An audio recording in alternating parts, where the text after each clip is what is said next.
Click subscribe to get daily Manchester United content from Passionate Reds, only on All for United.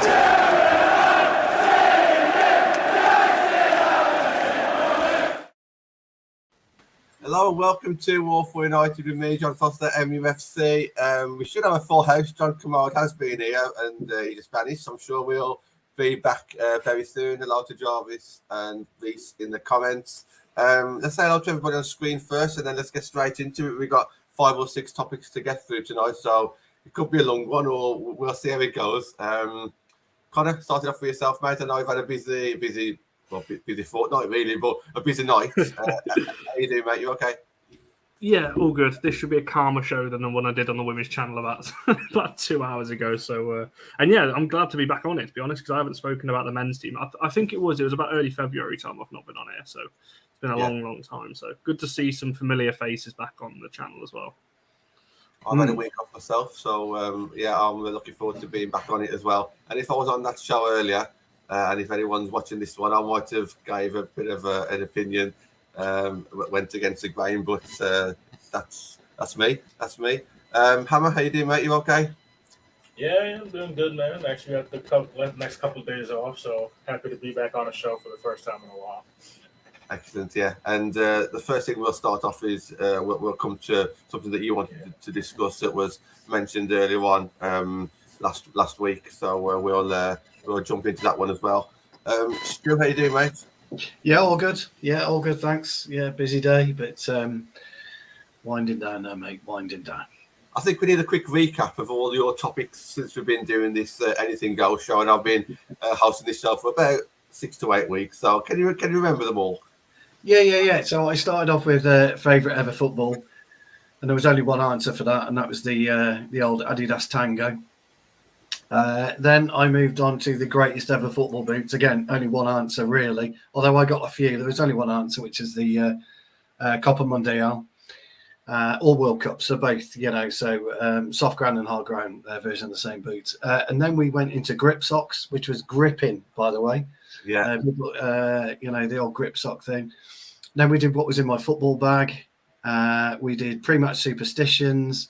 And tonight I'm going to talk about pre-season training experiences. So, it's just something different, just something to lighten the mood of a crappy season.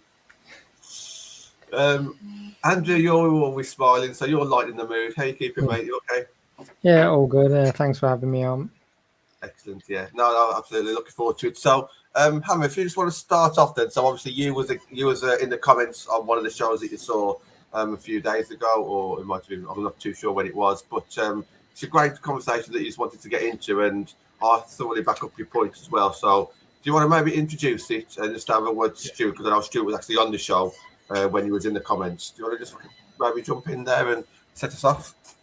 Yeah. I think it was a show yesterday, and they were talking about a few different topics, but of course one of the things was around the video, and one of the things that Stu was talking about, and it made me really think about it when he brought it up, is fans going to doing certain types of protests and doing things to try to stifle brands or stifle sponsors and things like that. Which would eventually down the line start affecting the money and transfers and other things that the club can do. But then in the same breath, want the club to, spend money and buy the players and do well and start winning trophies again, and also want the Glazers to be gone. And I just realized, you can't have both. That you need one or the other, and you need to figure out which way you want the team to go, because then it's just going to be continued unhappiness, continued people being upset because one way it's not going their way, one way it's not going another way. So you can't have your cake and eat it too, to how the fan base likes to look at things. And so if you guys want to start protesting to where you're affecting sponsorships and things like that because you want to get the Glazers out, you can't then in the same breath sit there and be like, oh yeah, but you still have to go spend that money and get the top players in so you start winning trophies again. Is that pretty much what you're talking about, Stuart? Yeah, what I was saying in essence was they certain factions of the fan base are looking to target our sponsors. And I just made the point, really, as Hammer's just said, I made the point that look at Adidas as a whole. And a lot of fans are saying, a lot of fans on Twitter, well, I bought this shirt from DHK, etc., etc., etc. That's absolutely fine. So it doesn't go into the Glazers' pockets. It's absolutely fine. But go and look in your drawer. Go and look in your wardrobe. Go and look anywhere in your house and tell me you don't have a piece of Adidas clothing. And that's the problem, you see. You don't just affect a sponsor by a very, very small piece of their business, which is a Manchester United shirt, because Adidas will look and say, yeah, whatever, they don't care. That they're making money on, like Nike do with their Air Force Jordan 1s or whatever they're called, their dunks and things of that nature. They've got a more core business than just a very, very small fraction that is Manchester United Football Club. And although they're paying a 750 million quid over a 10-year period, which is an extraordinary amount of money, they're getting probably double that back in terms of revenue. Not just from us, but from every other angle. So you can't just attack a sponsor with the hypocrisy of then going out the following day with an Adidas t-shirt on, even if it hasn't got Man United on it. So, and it's actually probably worth noting and worth pointing out, although I don't know this for sure. I'm pretty sure that somewhere along the line, Adidas are allowing DHgate to sell these products, and Adidas are getting a small piece of that pie as well. Although, there are a lot of fakes out there. There are a lot of frauds out there. And I know Nike have got a massive lawsuit, or have had a massive lawsuit against StockX for certain trainers and certain sneakers in the UK. So there's a lot going on with that. So you've just got to be very, very careful on what you do and what you wish for. The end game is to remove the Glazers. But you're not going to hurt a company the size of Adidas, a company the size of Cola, a company the size of TeamViewer, a company the size of Disney, Ineos, whoever's sponsoring Manchester United at the minute. You're not going to hurt them by having a go at them. And this comes back to what I was saying yesterday. I'm all for protesting, and it's the right way to do it. But do it properly. Don't go and try and intimidate a family man, a human being, irrespective of where he sits on the board of Manchester United at his house. Just do it in different ways. And I think we need to be a little bit more smarter in the way that we're doing it. And we need to attack it more on a business level and approach the board on a more of a business level type of way. And somebody was telling me last night that Must aren't doing that, that Must have got their own agenda, they're not doing it. I fully accept that. But there are ways where don't hurt the club, because if you want success and you want rid of the Glazers, you either bring the club near to bankruptcy to get that, or you just have a bit more common sense, I suppose, in your approach of wanting to get the Glazers out at the end. Yeah, do you want to come back on that, Hammer? Well, no, yeah, I agree with the way Stu was saying it, especially with the protest and the right way part. Like one of the things that people always talk about, but it doesn't really happen. And I think there's definitely been examples in, albeit smaller leagues and smaller teams, but where fans genuinely do, visually and effectively stop going to games to make a point to the owner and stuff like that. So that in a sense is protest the right way. And like we were all joking around in the back, and that if this was in the States and you were going to somebody's house, depending on what state you were in, it's not going to end very well for you. It's called Stand Your Ground stage. You can look them up. If I could just say one more thing, I just painted to Stuart, and then obviously we'll move on and start the show, because this is just something that we just threw in here because it's something that me and Hammer obviously never had a chance to speak about. But I thoroughly understand about boycotting sponsors and boycotting everything. I completely get that. Not put money into the club and give it to the Glazers. But the Glazers obviously see this as a business and a money-making project. So if they want to make, and I'm just throwing these numbers out there just to make it easy, if they got their heart set on making, say, £40 million a year, as an example, and then they lose £40 million worth of revenue the fans would put in, wouldn't it just be as simple as, instead of giving Eric Ten Hag £100 million transfer budget, they just give him 60, so they keep 40. They put £40 million back into the pocket that way. Would it be as simple as that at all? No, I mean the interesting thing about Manchester United is it's got a holding company which is called I think it's called Red Football Group, and that's the business that's actually listed on the stock exchange. Not Manchester United Football Club. It's the Red Football Group, and that's the company that holds the debt, and that's the company that holds the major part of the turnover. The interesting thing about it is, and Richard Arnold said that we burned through cash over the last 12 months, and it's clear that we have. It's clear that we have burned through cash.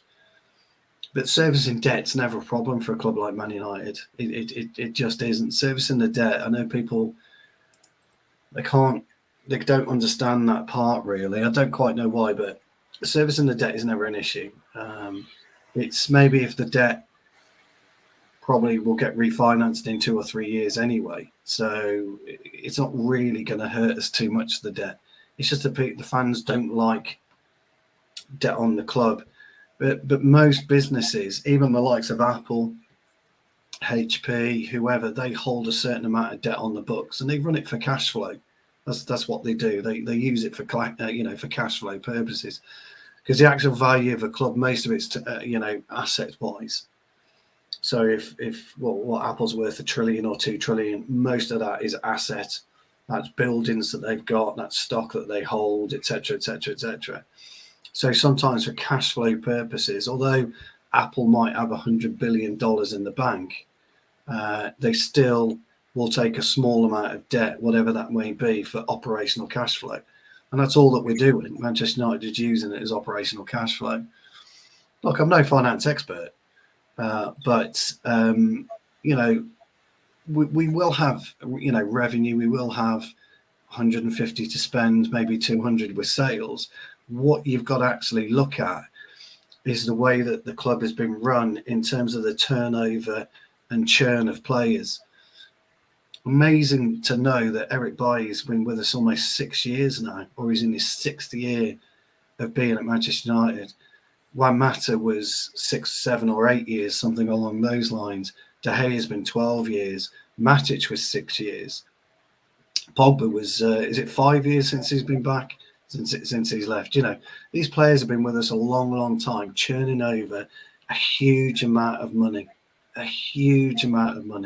It's amazing when you consider what we're doing. So it's more the way that we're doing things as a business that there you go. I didn't know it was $109 billion as long-term debt, but it kind of proves why. It's what I was saying is if a company like Apple uses debt to, for cash flow, then a club like Manchester United could easily service it. So it's actually quite sad, really, what's happened and the way that we haven't churned these players out, which we should have churned. Somebody tell me, how long's the old pre-season Pirlo been on our books? 6 years? 7 years? Something like that? A ridiculous amount of time. Phil Jones, the same. Ridiculous. He came same summer as DeGea, he did. Yeah, well, there you go then. It's just a ridiculous amount of time that players we haven't churned, and we're just paying them millions and millions of pounds to do nothing. And so this is the year that the club have got to start to become lean. And the way to become lean is to offset Eric Bailly at £8.5 million. You might want 20 million, just take the £8.5 million. Get rid of Pirlo, for 2 million quid. You've got to start looking at the long-term rebuild, and the way to do it is to get rid of these ton of players. So I don't know. It was just a point I was making. It's not as clear cut as a lot of the fans seem to think that it is, really. And I'm not being disrespectful or patronising to them. There's just always a bigger picture in life. Speaking about a bigger picture, a picture on the thumbnail is David DeGea. Did you see what I did there? That was very quick for this time of night. I've had 3 beers, a bit at work, and I still managed to come out with that. Andy, we had a little conversation last night on WhatsApp about what we was going to talk about today, and 1 or 2 things that you brought up with was one of them was David DeGea. Do you want to kind of bring in this subject, because I think it's I think it's interesting and a good time to talk about it.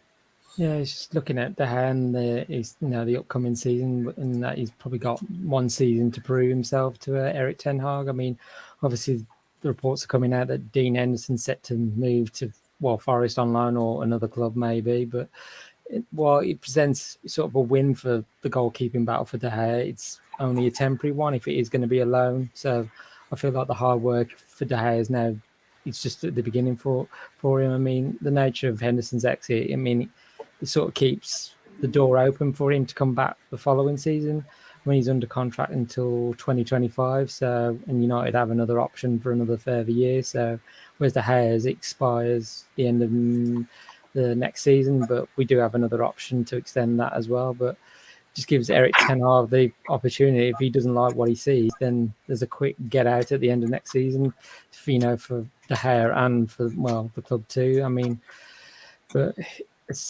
and I know De Gea wants to, he'd rather earn a long-term deal, but that's going to be a serious commitment for United to make, and one they could end up not choosing to take. I mean, I think they say De Gea is like the second highest earner behind Ronaldo, so I think he earns about 375,000 a week. So I know the club said in the past they've regretted handing out those big salaries to those players. So would De Gea take a pay cut? And I mean, that would be a tough conversation to have with him, and he might not even go for it. So they might come at the end of the next season, depending on how De Gea does. They might simply just release him when Henderson can come straight back in. Even Ten Hag decides he wants a different goalkeeper as well. So I mean, De Gea is far from perfect. I know he won the Player of the Year award, but you could say in the modern game, De Gea can be a bit one-dimensional. So he's a great shot stopper, but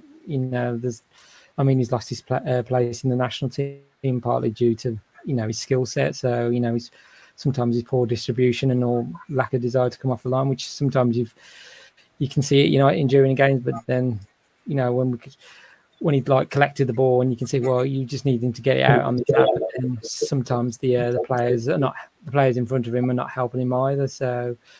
And then I'm just thinking, I mean, Ten Hag will look to work with him and adapt, the skill set De Gea's got, but is De Gea willing to learn and, be up to the task? And I mean, with such a huge contract, to justify De Gea, he needs to convince Ten Hag he's worthy of that, keeping that extension. Otherwise, United might just simply cut him loose, and then Henderson can return from his loan spell, and he could be the one taking over as the new number one the following season. So, just what the others think, whether De Gea has that one season, or is it now Henderson's going, whether on loan or whether he comes back or not. It's just whether De Gea is just he's the ultimate number one now, and there's no removing him. I'm going to jump in first here on this, and this might trigger people. I really don't care. De Gea, for me, doesn't have to prove a single thing. He's proven himself in the last however long as the keeper that he is. Yes, criticism about not coming off his line, which I actually agree with, by the way. But everyone's looking at Dean Henderson as this absolute saviour that's going to come on and revolutionise us to the next. You'll get the hint. I don't really rate Dean Henderson in this little speech I'm going to do here, but.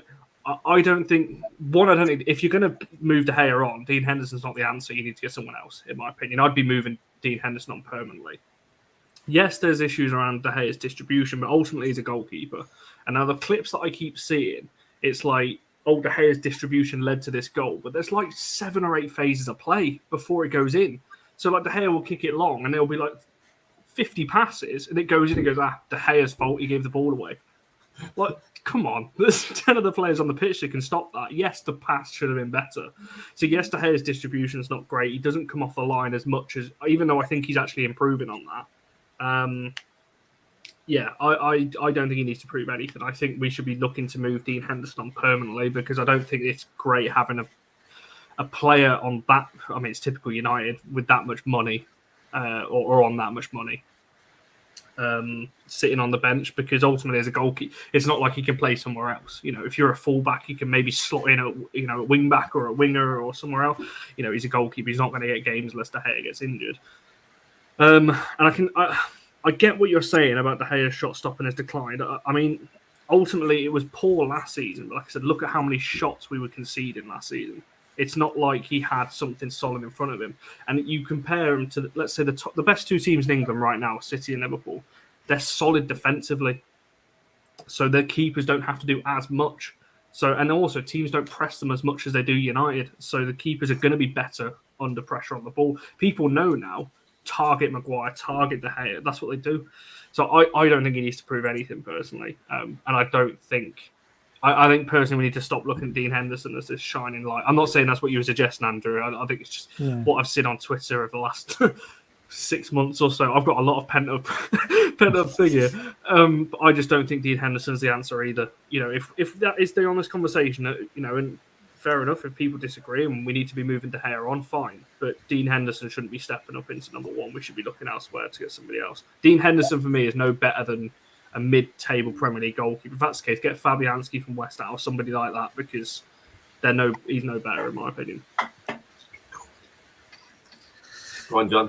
How to follow that, isn't it?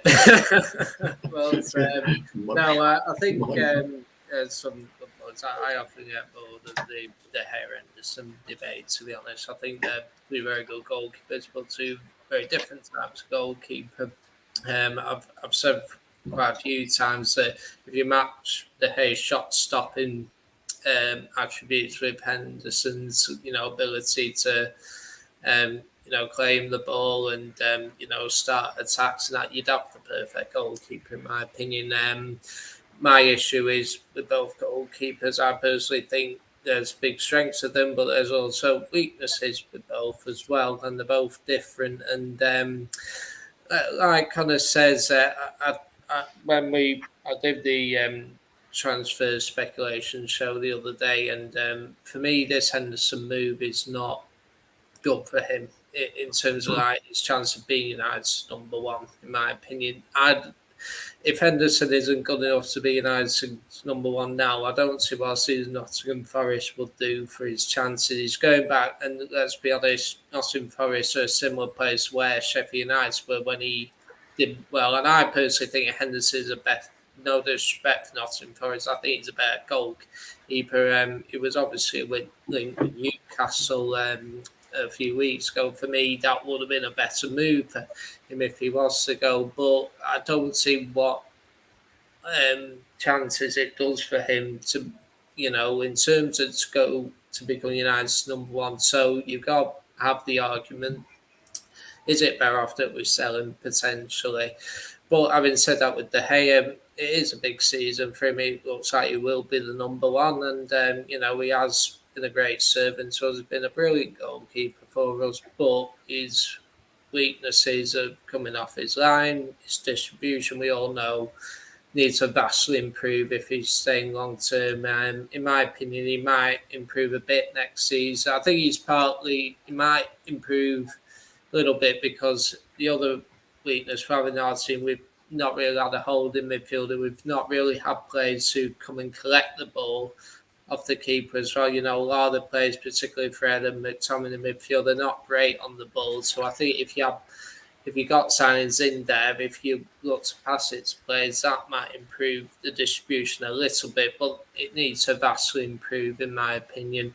But in my humble opinion, I think eventually we'll look to sell both, in my opinion, and I think that eventually we will probably get a new goalkeeper, whether it's a year or two down the line. But it is a big season for De Gea, and he needs to improve his distribution, but we all know his shot stopping is brilliant. Yeah, I mean, I wanted to go off of some of what Connor was saying before too. Like, I get the points where he was coming from, in terms of, yes, De Gea has been, that goalkeeper and a very top goalkeeper for years here at United. So I get what you're saying, isn't that to prove himself in that sense, but I don't think it was more so prove himself in, is he still a good goalkeeper? I think it's more of, and at least the way I was thinking about it when I heard the topic of the question is like, it's more proving himself in this system. Can he, can he adapt to what Ten Hag wants? And I think that's more so what people are trying to see. We know he's a great shot stopper, but can he do the other things to a level that isn't going to potentially hinder the team? So I think in that sense, it is an important season that he does have this season to prove himself, because I think if they are going to give Ten Hag the type of freedom to do whatever supposed legitimate rebuild and culture change, shift, whatever else they want to, words they want to use along with it, he's going to be ruthless. And if he sees that the person who's supposed to be his number one choice keeper can't do some of the things he wants him to do, then that's why it's important, because then Ten Hag might be like, all right, we can see if we can get some money for him and move him on. And whether that's giving Henderson a shot, whether he deserves it or not, or whether that's going and spending money in the next summer transfer window and saying, okay, we got to improve in the goalkeeper position. But I think if you look at it in that sense, it is important that he does have to prove himself in the sense of, can he play what Ten Hag wants? Yeah, look, I was on a show a few days ago. We were talking about the Dean Henderson De Gea thing about, should Henderson go out on loan, etc., etc.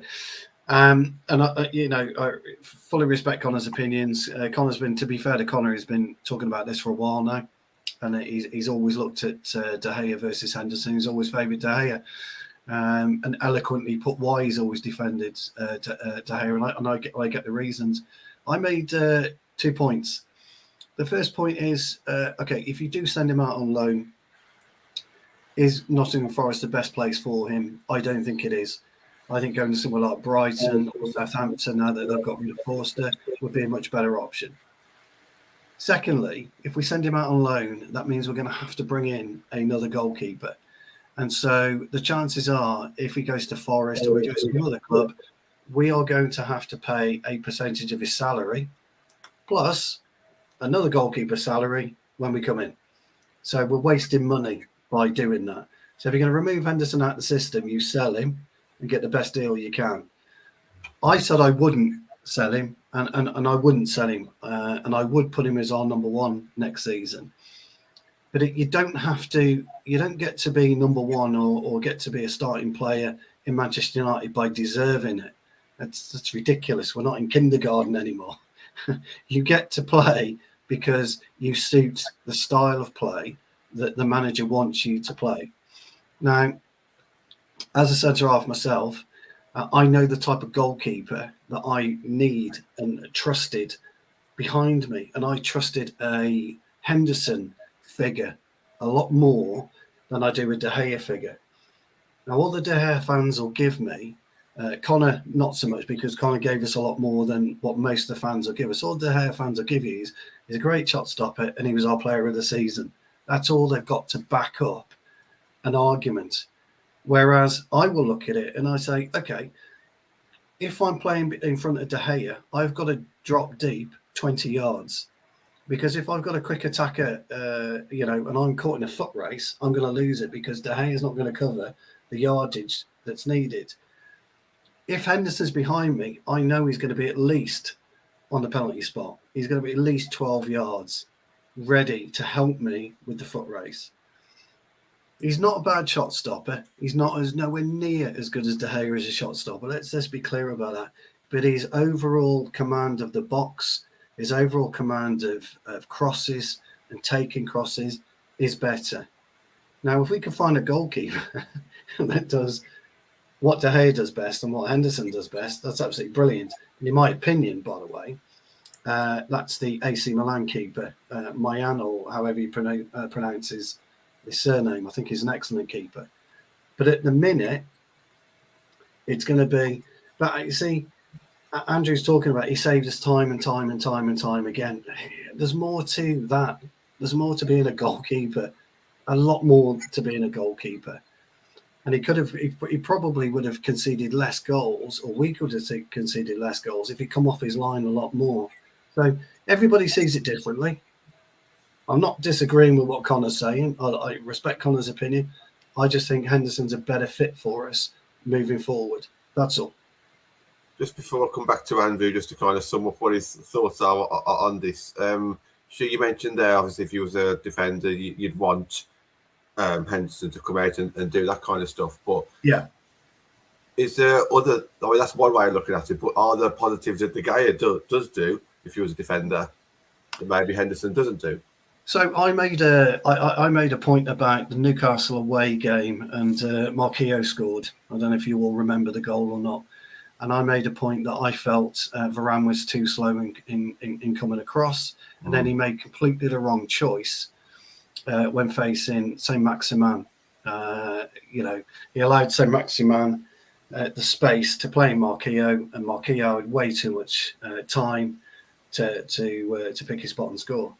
I actually made the point, if he closed or started pushing in on Saint-Maximin a bit quicker, he might have made Saint-Maximin shoot.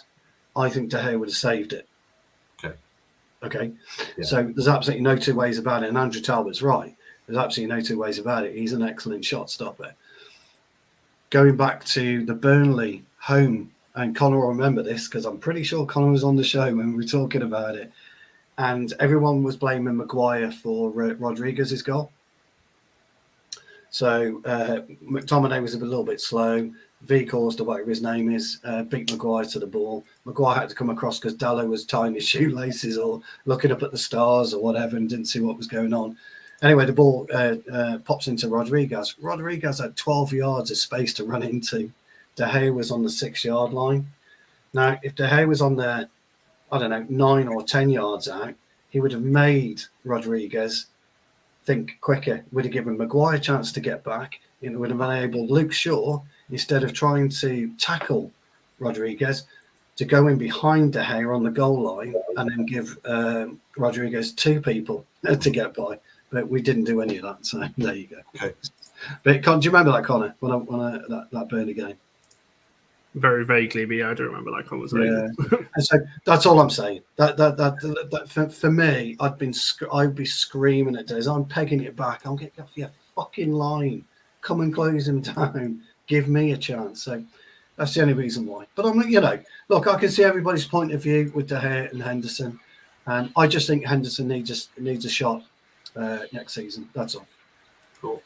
And do you want to kind of sum up that, because that was obviously your topic, and then introduce us to the second topic, because we talk a little bit about pre-season, and I think we've got another topic that can kind of link in with that as well. So do you want to kind of just kind of summarise that one, and then just bring in your next topic? Yeah, just on De Gea, I just think with Henderson potentially leaving on loan, I'm just thinking, is De Gea going to get that push? Because obviously Henderson being there last season, De Gea knew he had to up his game because he knew Henderson was sitting there on the bench just ready and waiting for any opportunity. I know we still got Tom Heaton as our... Well, if Henderson leaves on loan, then Tom Heaton will be the backup, and Heaton's a good goalkeeper himself, but I'm just thinking, is he really going to be pushing De Gea to up his level again? So it'd just be interesting to see what, from Ten Hag's point of view, what he'll see in De Gea and whether, he can adapt his game as well. Obviously, De Gea hasn't been helped by what has been in front of him last season, like the defence. So he's had to, be on his guard even more. So, but be interested to see what he does in the course of the upcoming season as well. Don't forget, Andrew, you'd have to bring someone else in because Grant's gone as well. See, I'm just thinking, would they put somebody up from the youth as well, just as a backup? I don't think we've got really good enough, have we? Yeah. Connor's probably a better place to say, but I don't think we've got anyone who you could really rely on at youth level to step up. And so it's a tricky one, that one. I see what you're saying, Andrew, but I think he's going to have to bring someone in if he moves Henderson on. Yeah, there is that. So we'll see who we... if Henderson does go on loan, if we do get another goalkeeper in, so it'll be interesting to see.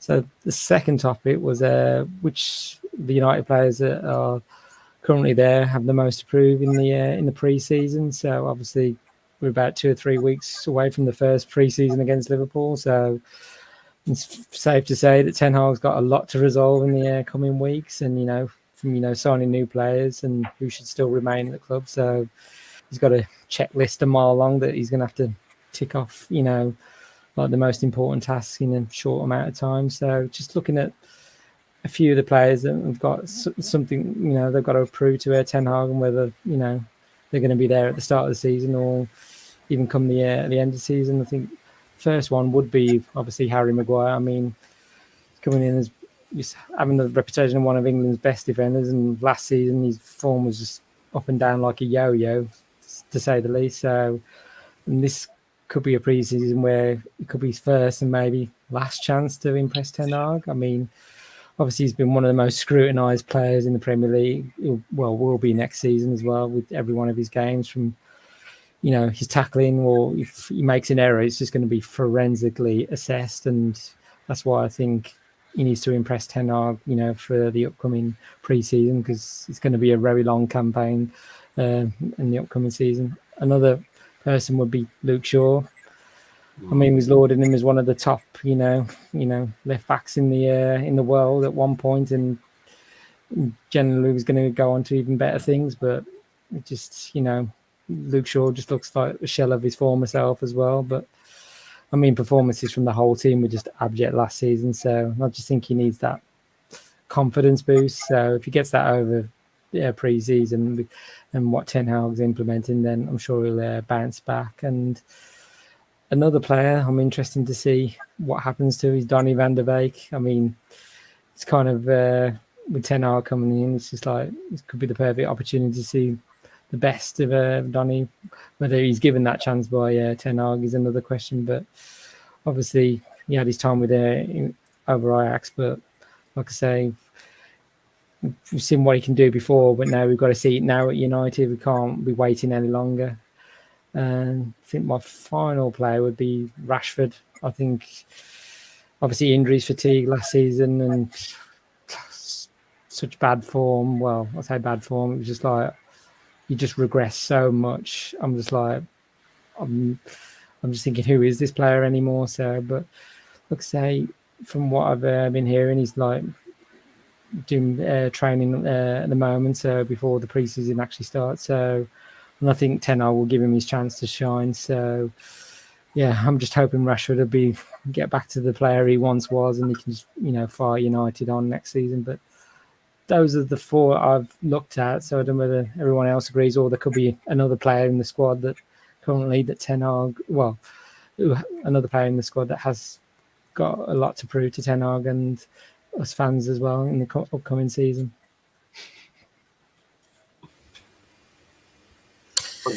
Right. Right. I think I agree with some points Andrew's made. I think Rashford is obviously posting videos of himself doing a lot of training, fitness, and all that.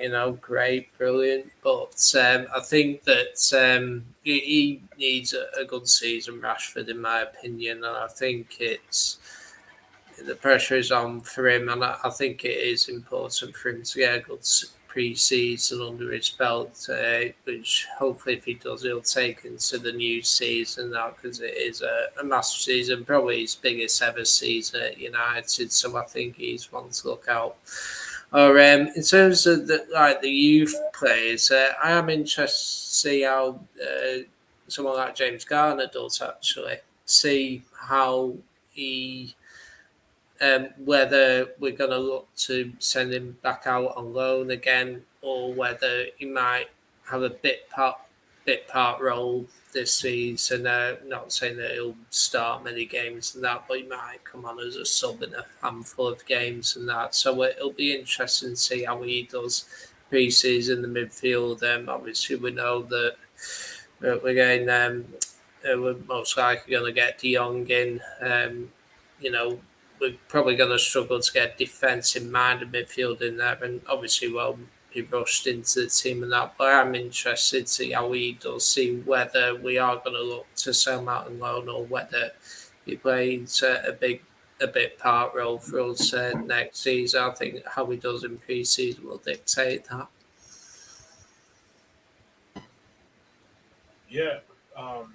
I think I have a strange feeling that everybody, people are changing now, but Rashford is also one of the players I'm going to say. I know some people are also feeling like maybe him posting, and I saw one of the comments I think you brought up, John, about posting stuff on holidays. Should just be doing that on the regular anyways. I do agree with that.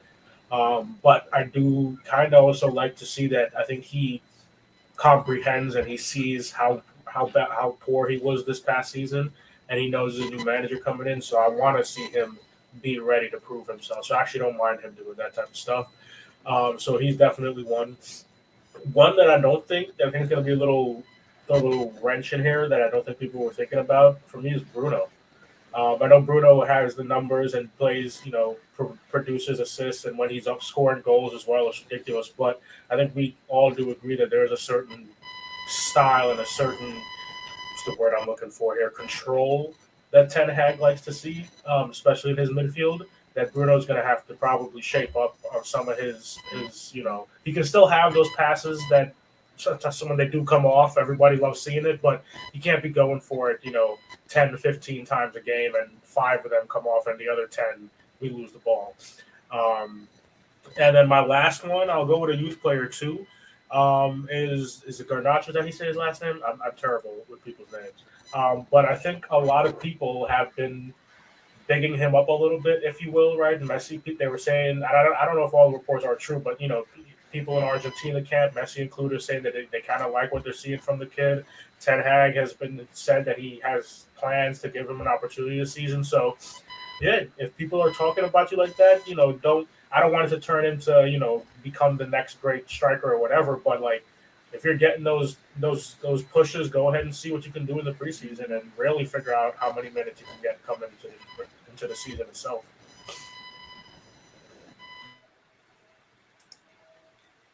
Sorry, I don't know. Was I supposed to jump in? It's not funny, mate. Yeah, go on.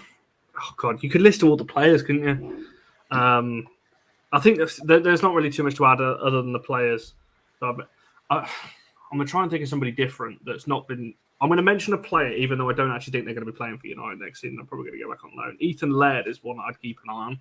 I'd hope that would get a chance next season. Probably not. But I think with the fullback situation we've got at the moment, what are you going to lose? Absolutely tore it up in the Championship. What are you going to lose by bringing that kid across? So James Garner obviously is the other one. The two, Rashford and Van der Beek, are the interesting ones because they're the two players I've probably gone in on the most on this channel over the last 12 to 18 months because I don't rate either of them, contrary to what people try and tell me on a weekly basis.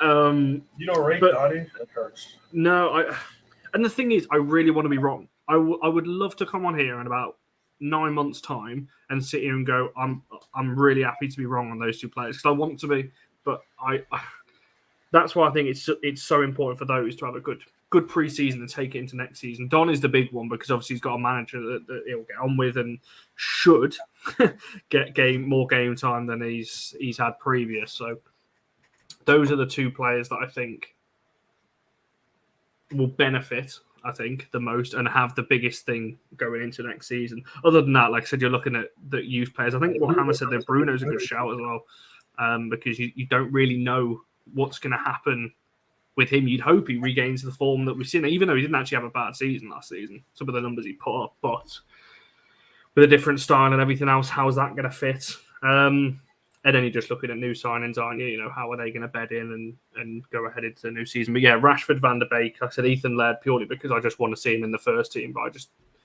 for some reason, we'll just keep loaning them out, I imagine.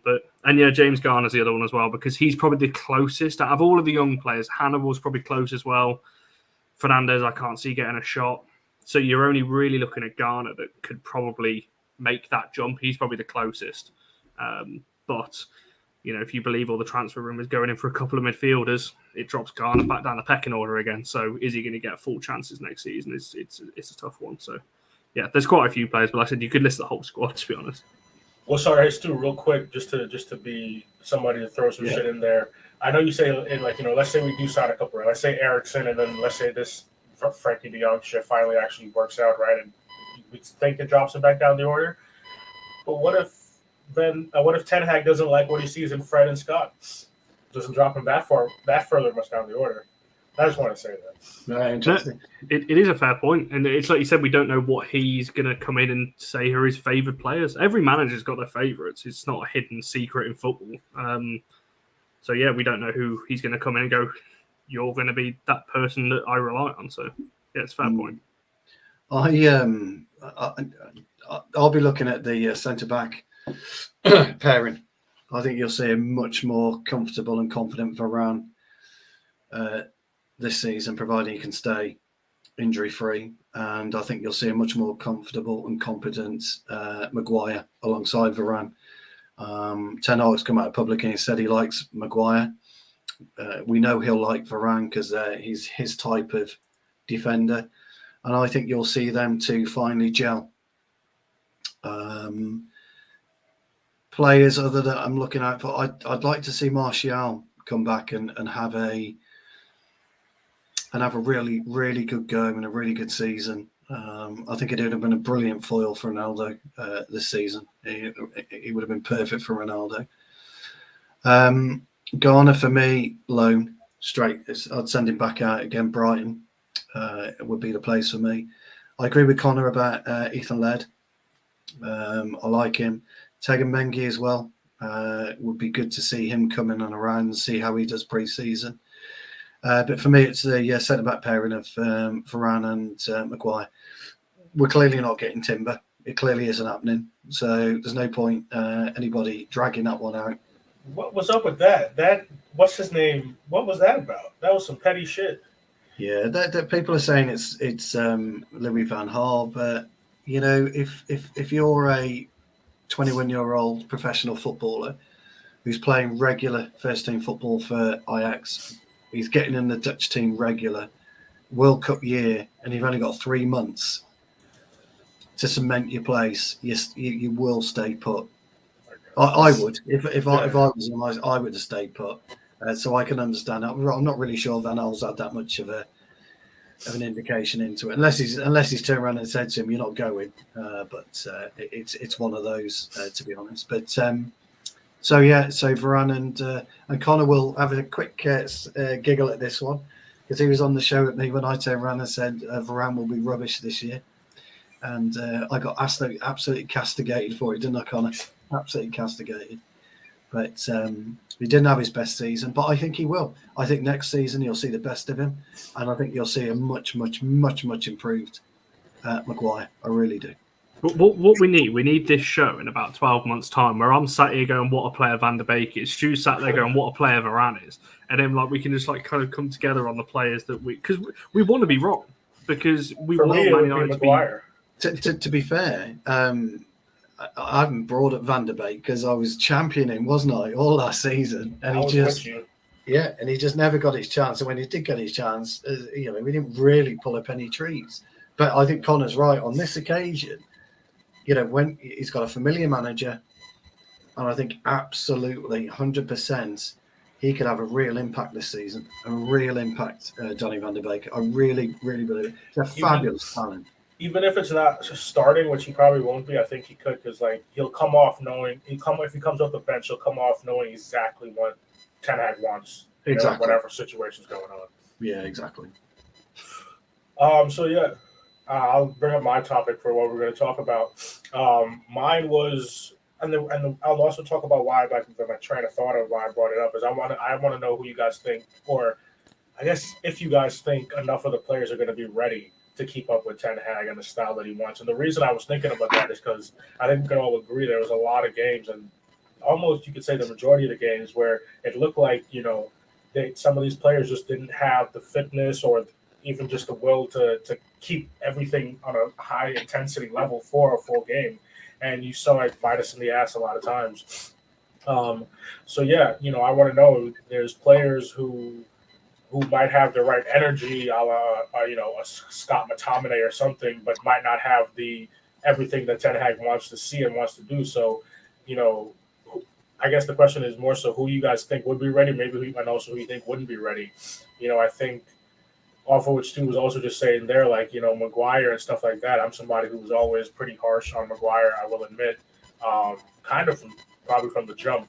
But again, is he going to be able to do the things and play in the way and be effective in the way that Ten Hag wants his center backs to be and things like that? So I think there's a lot of question marks, and Ten Hag is going to put these guys through some hell, which I think a lot of them needed anyways. But it's going to be good to see. We'll see who's going to get their ass kicked in this style.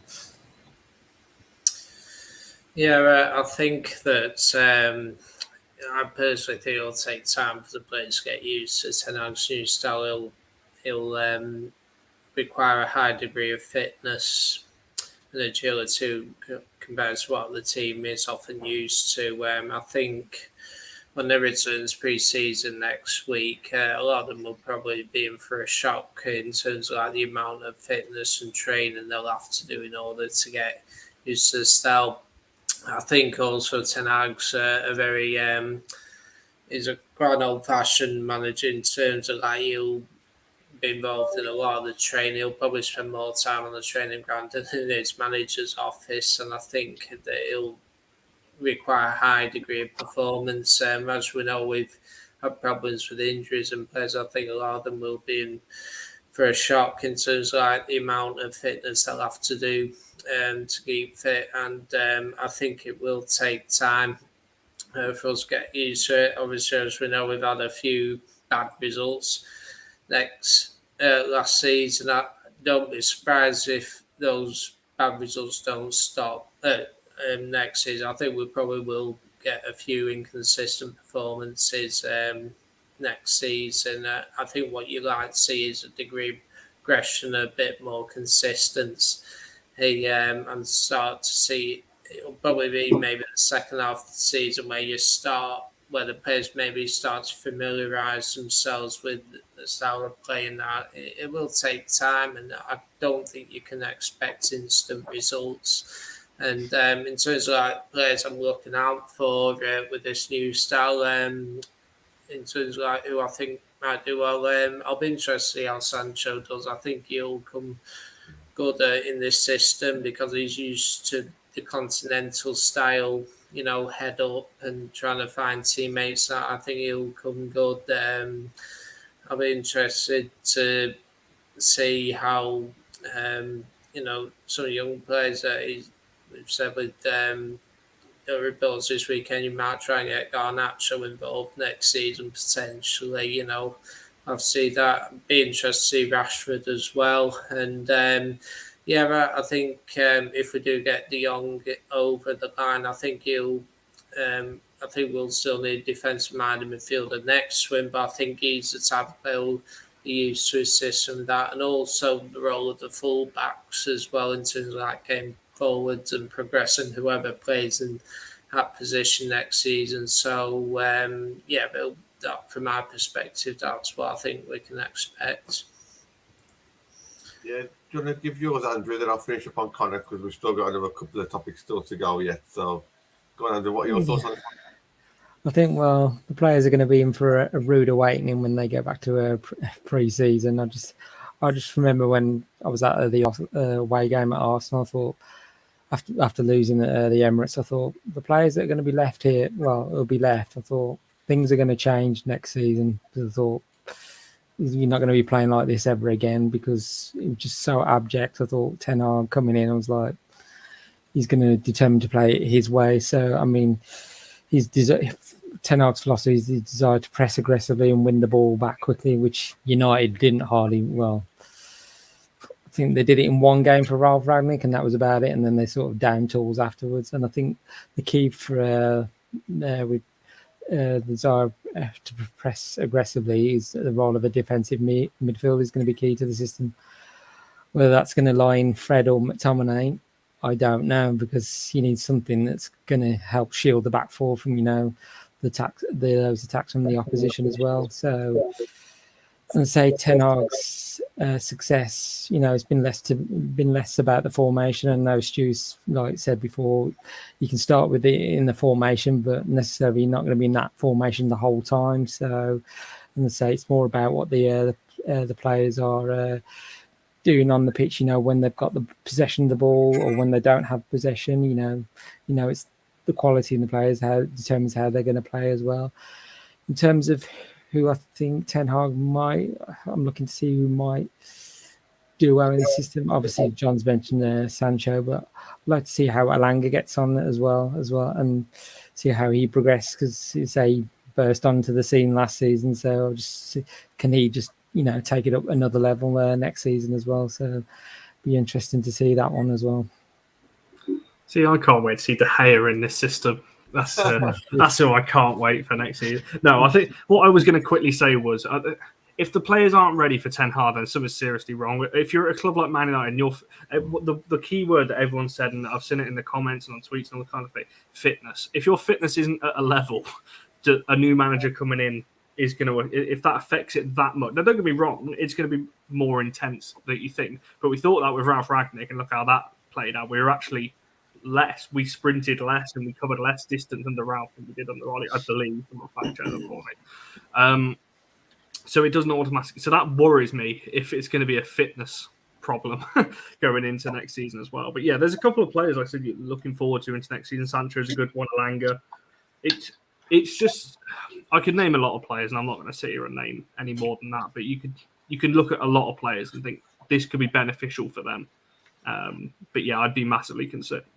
Even though I agree with what someone said in the comments that we're an unfit team, I think we are. I think because the players have got away with it for so long, they're not training as hard, and maybe the regimes when they go home or their off the field stuff is not as great as maybe you see at the top 2 clubs in England at the moment. So it is a slight concern, but I'd be really worried if Ten Hag comes in and he's an experienced manager. He's not going to go in first training session, right, we're going to do back-to-back bleep tests and really run them into the ground. He's not stupid. But it's going to take time. It's going to take a long time to implement his way because you think we've had 3 managers 4 if you include Carrick in 12 months.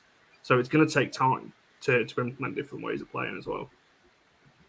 We've mentioned Garnacho a couple of times on this show, and John and I, you wanted to kind of raise a point. So do you want to maybe speak about give your thoughts on him and maybe next season, and Stu just come in and kind of give your thoughts on him as well? Yeah, I wanted to bring it up because I've noticed one of the Sunday papers headlines that I think it might have been Rob Draper, I think, who raised it. And he was saying there was a headline that maybe Ten Hag might try to use Garnacho, but maybe fast track his progress a little bit next season. Now, obviously, we're not saying that he's going to play every game. He'll obviously need to bulk up everything, but it is obviously worth highlighting. I think he scored in every round of the Youth Cup.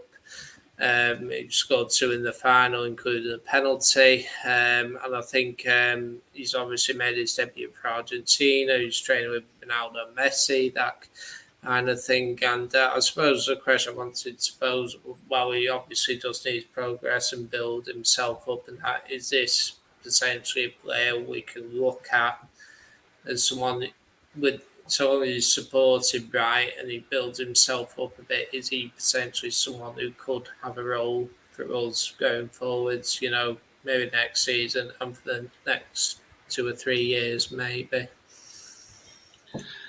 I don't think there's any doubt in his qualities. He's obviously got some talent there. But we've seen players of this ilk before come through the United Academy, make it into the first team, and then not get treated right and not be looked after, and then just fallen by the wayside. And it's a very difficult thing when you've got a 17-year-old kid coming into the Premier League. And I've mentioned this before when he came on against Chelsea. And he wandered over to Rudiger, giving it the big one, and then Rudiger just dropped his elbow into his back, gave him a quick push, just reminded him what Premier League football's about. And you didn't really see too much of the kid after that because he was intimidated, and that's how football is. And he'd do the same if he came up against Van Dijk, Diaz, a whole host of toughened centre halves. Because I've done it myself. It's what you do. You try and put people off their game the best way you can. So I think there's absolutely no doubt he's a great player. Yes, I'd fast track him, but I'd keep him in the under 23s or 21s, whatever it's going to be called next season. And I'd utilise him in the Carabao Cup, get him used to playing a little bit more men's football, and maybe early rounds of the FA Cup. And maybe a couple of substitute appearances throughout the season, but that would be it. I certainly wouldn't be hanging my hat on him. I think he's way too lightweight. He's only 17. He's got, he'd bounce off Rudiger, although he's not in the Premier League anymore, but he'd bounce off most centre halves, most full-backs. He needs support. If we don't support him right, it could be detrimental to him. But put him in and around the squad, take him away for pre-season for sure. put him through the first team in pre-season and just see how he goes. Well, real quick, can I just say two things off what Stu was saying? One, Stu, I feel like you're old school. I feel like you would have said him getting used to taking those shots is what he's going to need to get used to playing at that level. I do get what you're saying, though. You know, you don't want to put a kid in and get him abused in there because then he'll just lose confidence. And then also my other random point, though, this wasn't really necessarily on the kid. What is with – can someone get somebody in the weight room with these youth players? It was the same issue with you know who people don't want to talk about it for reasons, right? But like somebody get them lifting some goddamn weights at a certain age because they're all coming in really frail and getting pushed around. I think just very quickly off the back of that, I think that is because when we've had Tony on the show, he explains it a lot better than I'm about to. But I think because at that age, like 15 to 19, 20, they're all playing kids that are built the same. So there's no need to, unless you go out your way really to bulk up into everyone at that level is skillful and can play the same way. And then you like Stu, you get to Premier League and you've got Rudiger kneeing you in the back, or you've got Matic, stamping down the back of your heels or something like that. It's completely different football. That's why I think I just put in our private chat, Garnacho in particular, very good player, very skillful, very good, but I can't see him making it to the first team until he, don't get me wrong, Messi's prime example, that you can make it with that kind of stature. But I personally don't think Garn. I mean, what you got to lose, really, play him in pre-season, see how he gets on, but it's such a big jump. Yeah. But also, I'm not saying they got to become, they don't got to become American football bulky. You know what I'm saying? They just got to put on some muscle so they don't get pushed around this year. So, I want to talk about pre-season. I'm going to lighten it up a little bit, but I want to go back to the subject about some of the players and coming back and wanting to know what to expect, and it kind of then links nicely into what I want to talk about, because if you're playing for Manchester United Football Club, you knew back in May that Eric Ten Hag was coming. If you don't know anything and everything you need to know about that manager, by the time you walk through the Carrington doors on the 29th, and when you get back off your holiday, what the fuck have you been doing? You're a professional footballer, for Christ's sake. When you walk through that door, nothing should be new to you. Absolutely nothing. The way he sets up his training, the way what he wants you to eat for pre-season breakfast, everything should be nothing new. Nothing. How he wants to play. These players should have been studying Ten Hag, studying him hard. That's exactly what I would have done. I'd want to know exactly what I was walking through the door. I would have prepared myself. That's your job as a professional footballer. I used to hate pre-season training. I absolutely used to detest it. It used to be every Tuesday, every Thursday, and every Saturday when we didn't have a friendly. And we would absolutely get beasted. And you do have to get beasted. Now, the difference between pre-season today and what it was 20 years ago is that 20 years ago, we weren't sent away with fitness regimes. Even at amateur level, you weren't given fitness regimes. Today, National League players, National League North players, the Evo stick, whatever guise it is now, they're all given certain things, certain elements that you have to do over pre-season. So when you walk through the fucking door on the first day of pre-season, you're almost there. You can't afford to be 3 weeks behind anymore. You're almost there. So Eric Ten Hag and his team, and I know Connor flippantly talked about bleep tests, but Eric Ten Hag and his team will be looking at their last 5 years worth of bleep tests, and they will set their own target in their mind. And if they don't come in on day one and get anywhere near those bleeps, there's going to be problems. And it's a very, very small. I know you said it tongue in cheek, Connor, but actually you were right. He will be beasting them. He will want to know what their oxygen levels are like, how their lung capacity is. He'll want to know what they can lift weight-wise. He'll want to know how quickly they can get over 50 yards, how quickly they can do 100 meters. He'll want to know all of this, because what that does, that shapes his pre-season. As I say, we used to do it on a Tuesday and a Thursday. And honestly, the first night back, we'd have to run up our local landmark called the Wrekin and down 3 times. And it would absolutely kill you. Your legs would be like jelly. You couldn't get enough oxygen in, because even if you had kind of worked out, it's tough. It's hard work. You're in the gym, you're doing weights, you're swimming. swimming's brilliant for off season. When you're off season, you should be swimming all the time because it generates muscle throughout the whole of your body. It's absolutely superb for it. You don't squat 400 pounds like Hammer does or anything like that, but you should start to do this type of thing. So for me, I used to hate pre-season, but I used to love it. One of my favorite ever exercises, we used to run the football pitch kind of like a circuit. So we'd start off by you'd sprint to the 6-yard line and back. Then you sprint to the 18-yard and back. Then you sprint to the circle and back, halfway line and back, 18-yard circle again, all the way. And then once you've done that, you'd go round and you'd run 3 circuits. So you might do press-ups, 10 yards, star jumps, 10 yards, dumbbells, 10 yards. You'd have to then sprint across to the next side, and then you come up and then you do another 3 exercises and then sprint across to the back. Then you would do your sprints again. You'd have to do that 3 times, and this is all about, it's not just all about fitness as a fitness level. It's all about what can you handle mentally. And to be able to do it mentally is really, really tough. So that was my experience of some of my pre-season. I won't go into it all because it is quite boring. But I was wondering, I know Hammer, you've played before, so I was just wondering what your experiences were like. Well, my experience is also I played some American football, and that's really when we started getting into like that age was when they started doing preseason and stuff like that. So those are when my preseason was. We had actually 2 separate things in the summer. So we would have what was called captain's practice. There was no coaches. It was arranged by whoever the captains were for that upcoming season. They got in contact with everybody, said whatever days we were working out, whatever days we were training, and it was all conditioning. And it was everything from hills to stairs to full sprints, like what you just explained, those sprints. And we didn't do the circuit. Like, we did other shit too, but ours was the sprints in pads too. I don't think y'all understand how much of a pain in the ass shoulder pads are when you're running sprints. You want to throw up, and you can't because you might also have a helmet on, and then that would just be a bad combination of shit. Yeah.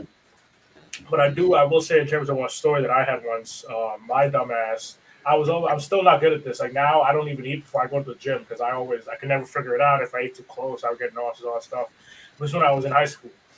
My idiot dumbass was like, "Oh, I didn't eat yet for the morning. Let me eat." And an hour before conditioning in the summer, 90 Fahrenheit plus degree weather. I don't know the conversion. Sorry, you guys probably know it better than I would. Right? And we're doing sprints. I eat some Chinese takeout sweet and sour chicken an hour before. Protein. Everybody saw the protein. All right, Yeah. About halfway through, all of it came back up. I was like, "Give me 1 sec," and I had to walk off to the side, and it was just all the red sauce, everything. It didn't even digest. It was bad. But yeah, I wanted to continue, but I think the captains didn't want to get in trouble. They're like, "All right, no, you're done. Go. You can go sit down. Take a break." But no, I love preseason workouts. I love the sprints, and I also love when we got in with the coaches, because the thing with me is, and especially in American football, there's a lot of plays, and you got to there's the playbook and all that stuff.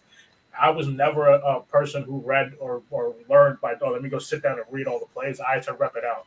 So I love preseason when we got, and for American football, I've always started easy with helmets first.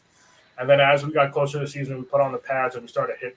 So that was my favorite thing. Every time we got close to the season, it was all right.